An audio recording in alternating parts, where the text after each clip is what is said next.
বিসমিল্লাহির রহমানির রহিম। আলহামদুলিল্লাহি রাব্বিল আলামিন ওয়াসসালাতু ওয়াসসালামু আলা খাতামিন নবিয়্যিন। আজকে আমরা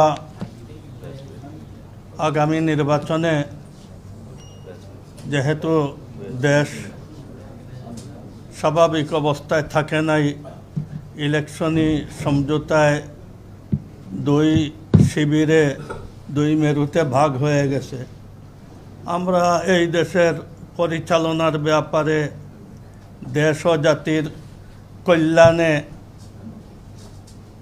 আমাদের কাছে জাতীয়তাবাদী দলই অন্য দলের চাইতে বেশি আস্থাভাজন, যার কারণে জাতি ও দেশের কল্যাণের জন্য আমরা জাতীয়তাবাদী দল, শহীদ জিয়াউর রহমানের আপনার দল, আমাদের সাবেক প্রধানমন্ত্রী খালেদা জিয়ার দল, ওনাদের সময়ে দেশের যে অর্থনীতি বা স্থিতিশীলতা ছিল, যার কারণে আমরা দীর্ঘদিনের আপনার দেখা হিসাবে এই দেশের আস্থাভাজন একটা দল, যার হাতে এই দেশ সুপুর্দ করা যায়, আমরা জাতীয়তাবাদী দল মনে করি। যার কারণে আমরা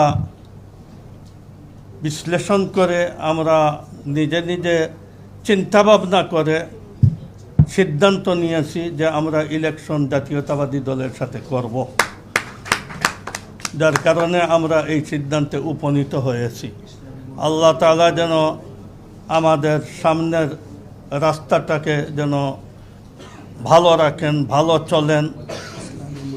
ইসলামী মূল্যবোধের বিশ্বাসী দল, এই হিসাবে আমরা ওনাদেরকে আর এরপরে জাতি ও দেশের কল্যাণের জন্য আমরা 8 দলীয় জোটের এমন কোনো আপনার অতীতে চালাইছেন বা ওনাদের এইসব আমরা কিছু দেখি নাই এখনও। আমরা বিএনপিকে 3 টার্ম দেখছি, যার কারণে আমরা বিএনপির উপরে আস্থা রাখতে পারি। আর বিএনপির উপর কাছে এই আবেদন আমাদের থাকবে যে সরকার গঠন আল্লাহ তাআলা যদি তৌফিক দেয়, তাহলে এই দেশের জনসাধারণ যেভাবে দেশকে সামলানো আর অগ্রসর করে নেওয়া, ঠিক এইভাবে ইসলামী অঙ্গনটাকে যেন আপনার গতিশীল করা হয়।